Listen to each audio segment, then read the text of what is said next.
Gentlemen, welcome to your Week 5 Power Rankings. It feels good to be back. A lot has happened since Week 1, so let's get right into it.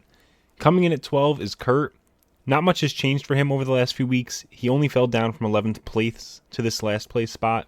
He managed just one win thus far and has been the lowest scoring team by a decent margin. Anything is possible this early in the season, but Kurt sits 2 games out of a playoff spot at the moment, and it's really hard to imagine him making up those games without major changes. At 11 is Garrett. He has fallen from the 9th spot. He's the only person yet to pick up a win this season. He's 11th in scoring, but much closer to 12th place than 10th in that. Things have been so bad that Garrett didn't even have a valid lineup set last week, leaving in Kareem Hunt on his bye week and having an empty wide receiver spot. You have to wonder if Garrett is already accepting his fate of fighting in the trash bracket. Coming in at 10 is Nick. Nick was previously dead last, and this is as high as I'm willing to move him up. This is another 1-4 team and is 10th in scoring as well. This is also another team that I have a really hard time imagining that they turn their season around. Nick needs to do something immediately or prepare for the future, whether that means selling for the future or just bolstering to avoid the punishment. At 9 is Rich. Rich actually rose one spot from week 1 despite such a poor start. This is the final 1-win team in the league. Rich is 9th in scoring but last in his division. Despite that, I still think he has a much better chance at turning his season around than anyone ranked below him. His division is much more competitive, which means it's going to take longer for the teams above him to really create separation. His season has just been really weird so far. He's had 2 awful showings, but he's also gone over 200 points 3 times and over 220 twice. That's usually enough for more than just a single win in this league. At the 8th spot is Vinny, who actually hasn't moved since week 1. He's currently 3-2 and 7th in scoring. He's very close to a playoff spot at the moment thanks to his record. However, he has scored more than 100 fewer points than any playoff team in his division. That definitely makes me feel like he's farther out than he appears. These next few weeks are going to be huge for Vinny because as long as he keeps grabbing wins, nothing else is going to matter anyway. Coming in at 7 is Jeremy. Jeremy sits at 2-3 and is 6th in scoring. He's outside of the playoffs at the moment, but he's far from eliminated. He definitely has work to do though. He's almost 90 points and a game behind his playoff race right now. I do still like this team, and I think they could click more than they have to this point and really make life tough for his division rivals. At 6 is Austin. This is down from the 4th spot previously. It was tough, but I'm ranking him as the weakest of the current playoff teams despite a strong 4-1 record.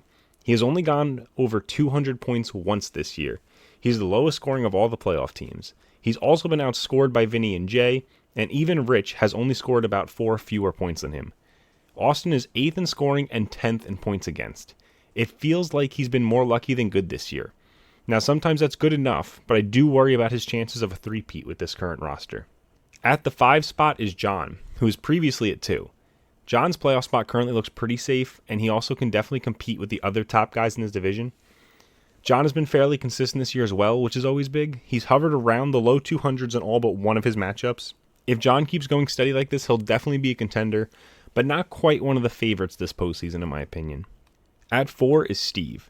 This is a 1-spot drop from the week 1 rankings. Steve has been pretty good as the second highest scoring team in the league. Unfortunately, he has also been 4th in points against, and that's led to a less than impressive 3-2 record. It is purely bad luck that keeps Steve outside of the top 3 for now.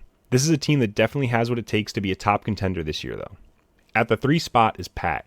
This is up from the 6th spot he held in our last rankings. He is 4th in scoring at the moment with a 4-1 record. He looks destined for a playoff appearance at this point, but it is far from guaranteed. Pat needs to continue to score in the top third of the league in this crucial midseason. Not only can this team make the playoffs, but it can definitely make some noise if they do. At 2 is Mitch, your previous top-ranked team. Mitch is 4-1, 3rd in scoring, and 12th in points against. He has been both very good and very lucky, which is an awesome combination. It's also encouraging that his only loss to this point was interdivisional. It's been a few years since Mitch has been to a championship, but he looks to be back in full force in 2023. And your number 1 team is now Lark. This is all the way up from 7 in week 1.